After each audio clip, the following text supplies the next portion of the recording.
వీళ్ళతో ప్రాబ్లం ఏంటంటే వీళ్ళు పిల్లలైనా పెద్దోళ్ళ పనులు చేస్తూ ఉంటారు. ఎప్పుడైనా మన రిలేషన్ గురించి అడితే చెప్పు, నాకు ఒక బాయ్ ఫ్రెండ్ ఉన్నాని, వాడు పెద్ద గ్యాంగ్స్టర్ అని. వచ్చినయ్యా గ్యాంగ్స్టర్, నువ్వు గ్యాంగ్స్టర్ అయితే వీడు సైంటిస్ట్.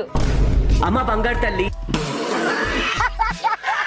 అసలు ఆ అమ్మాయిని చూడండి రా ఎట్లుందో, చూస్తుంటేనే చిన్న పిల్ల అని అర్థమైతుంది. అంత చిన్న పిల్లలతోని ఇలాంటి అడల్ట్ రీల్స్ చేయడం. ఎప్పుడైనా మన రిలేషన్ గురించి అడితే చెప్పు. ఏం చెప్పాలరా పెద్దోళ్ళకి? మైనర్ ఆడపిల్లల్ని టీజ్ చేస్తున్నావు అని చెప్పాలా, లేకపోతే లవ్ అని చెప్పి ట్రాప్ లేసినావు అని చెప్పాలా? ఏం చెప్పాలరా చెప్పు. చెప్పు చెప్పవా. వాడు పెద్ద గ్యాంగ్స్టర్ అని. ఇందుకే కదా నాకు కోపం వస్తుంది. చాలా ప్లెజెంట్ గా ఫన్నీగా వీడియోస్ చేద్దాం అనుకుంటా, ఇలాంటి లోఫర్ గాడు ఎవడో ఒకరు తగులుతాడు, ఫ్రస్ట్రేషన్ వస్తుంది. ఆ అమ్మాయి కంటే తెలియదు, నీకు గడ్డాలు మీసాలు వచ్చి బర్రెలాగా ఎదిగినావు, నీకు తెలీదా? ఈ మ్యాటర్ బయటికి వస్తే నిన్ను బొక్కలేసి కేసు పెడతారు నీ మీద.